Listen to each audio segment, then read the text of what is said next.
Hi, I'm Old Norse specialist Dr. Jackson Crawford. Yes, I could have gone to medical school or law school, as everyone I'm related to constantly reminds me of, but this is what I did, and so here I am.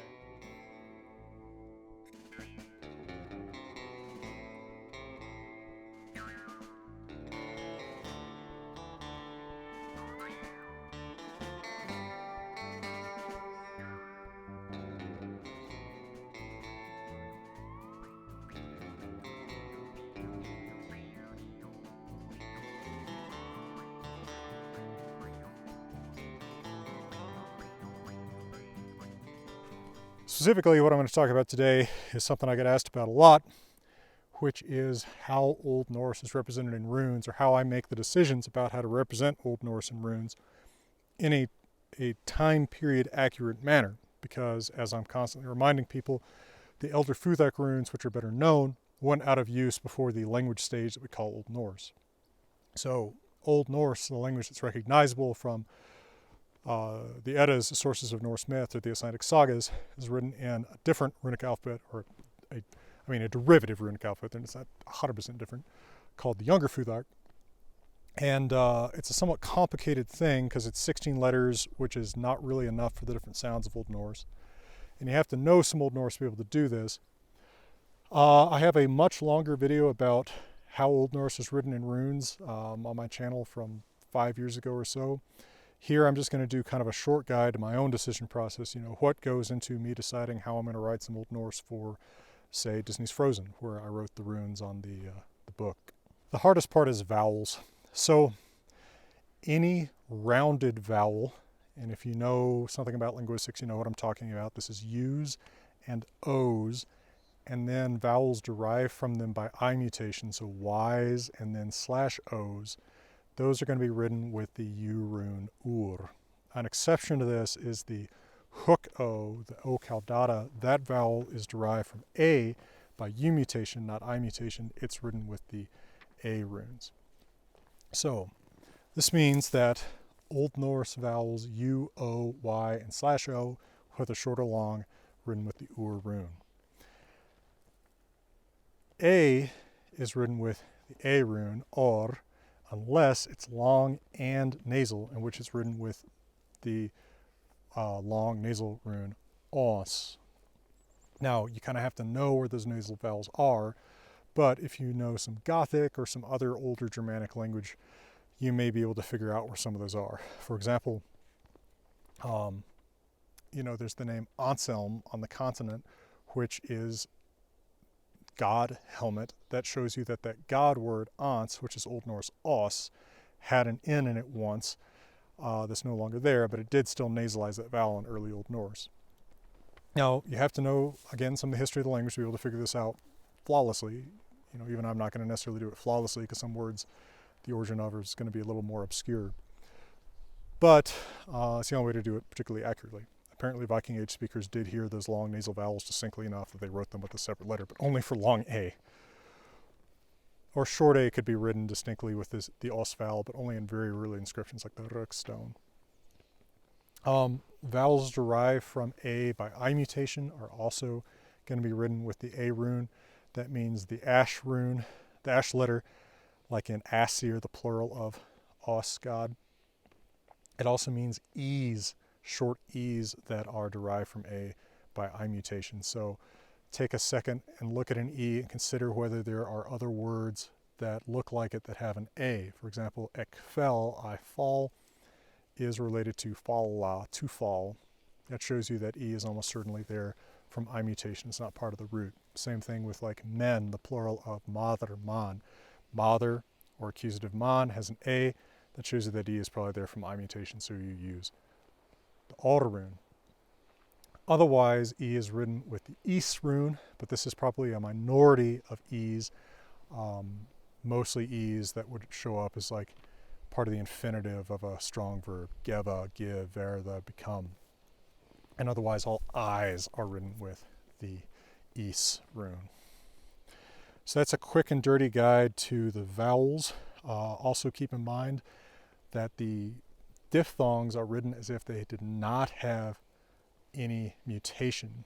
I mutation is what affects EI and EY. So EI is written as if it's AI and EY is written as if it's AU. AU is also written just as AU. So there's no difference between, say, the vowel in deuter, dead, and in höra, hear, which are both from an ow at an earlier language stage, right? Höra would be from something like hausjan early on. All right, that's your quick and dirty guide to vowels and diphthongs.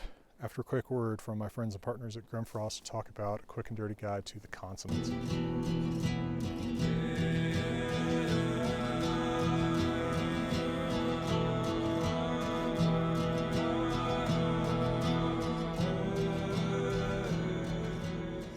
Consonants is that pairs of voiced and voiceless consonants produced at the same place in the mouth and in the same way are going to be written with the same rune. D and T are both written with the T rune. K and G are both written with the K rune. B and P are both written with the B rune. And thorn and ed, the two TH sounds, are both written with the thorn rune. The consonants are otherwise not quite as hard as the vowels. One thing to keep in mind is that N won't be written before a home organic consonant. The easiest way to remember that is just to say generally N isn't written before another consonant. So in something like thing, you would expect that to be written as if it were thig, right? Runically, basically thick. M also isn't written before home organic consonants. So comb, comb, you would expect cob. And by the way, this does affect one really common word, a filler word or preposition that means like kind of a roundabout. I usually write that oob in runes because there's an earlier form of this word, that's more accurate to the Viking Age, and we do see it written as oob on runestones, like on the rook stone. Another thing to keep in mind with consonants is they won't double them.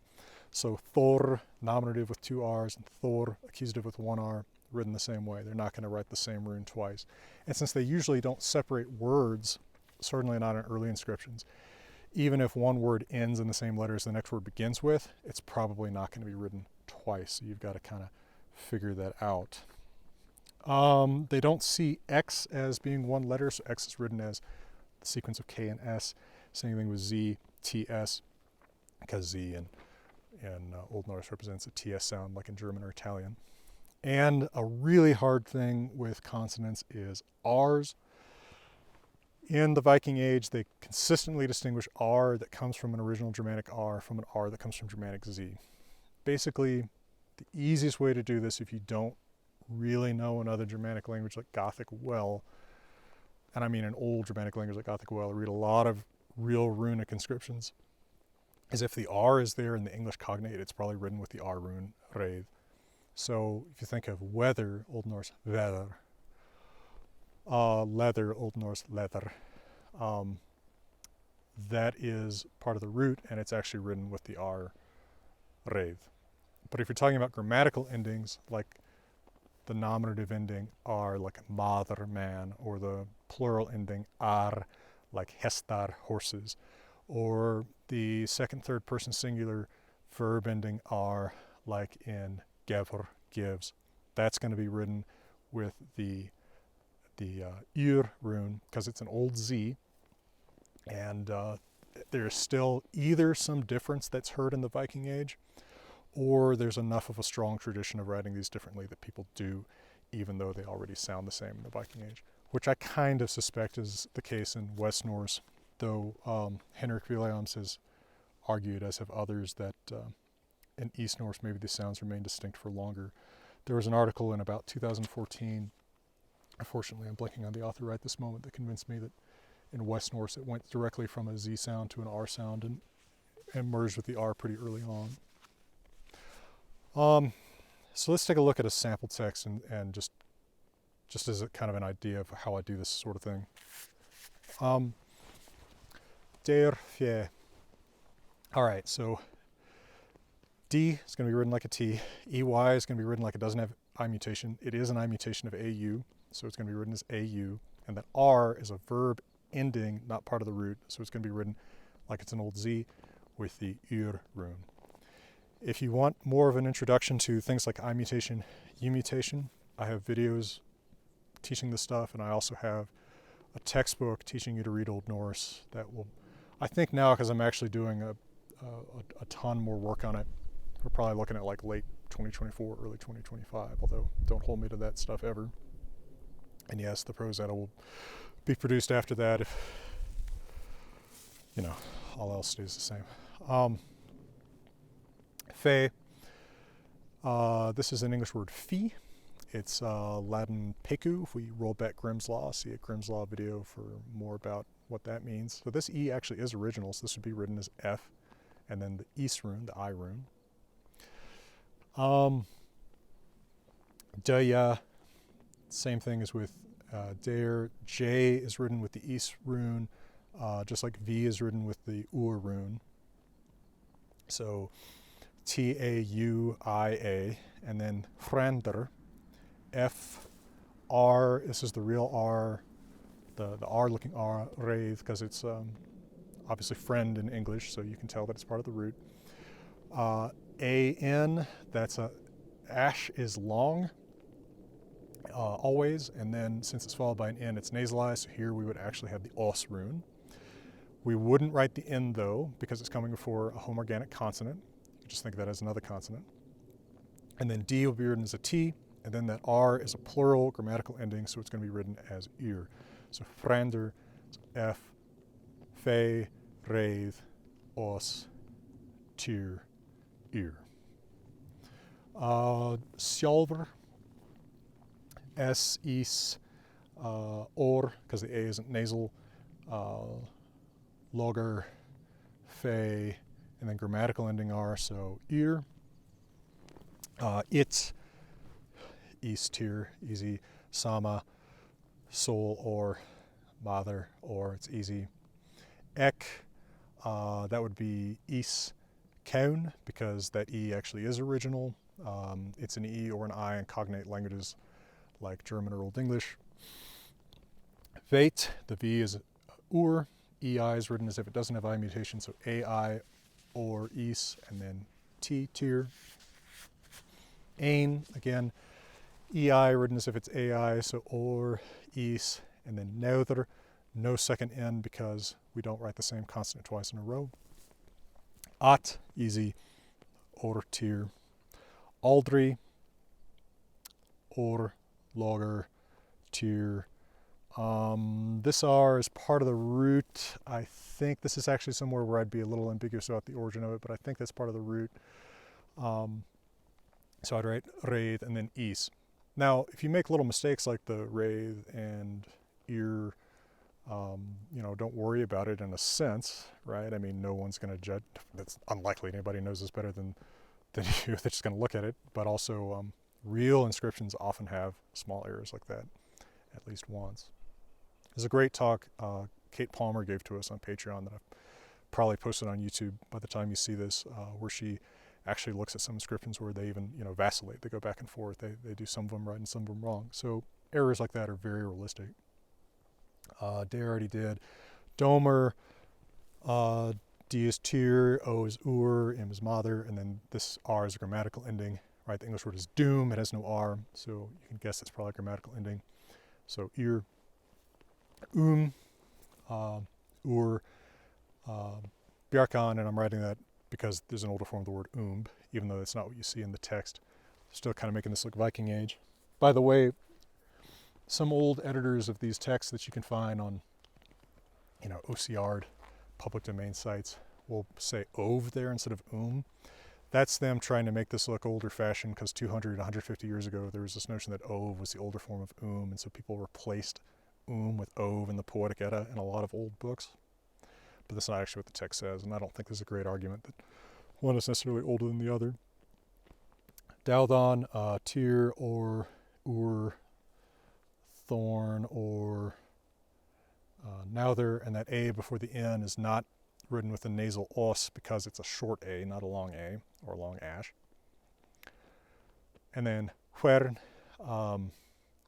Hagal, Ur. That E is from an A. You can see Gothic Hwar, so you know it's from an A.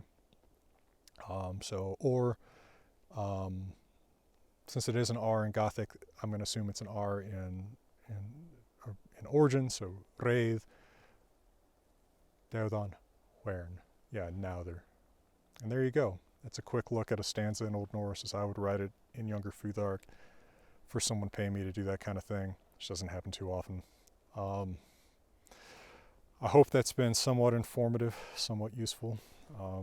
And from high up in beautiful Colorado, I'm wishing you all the best.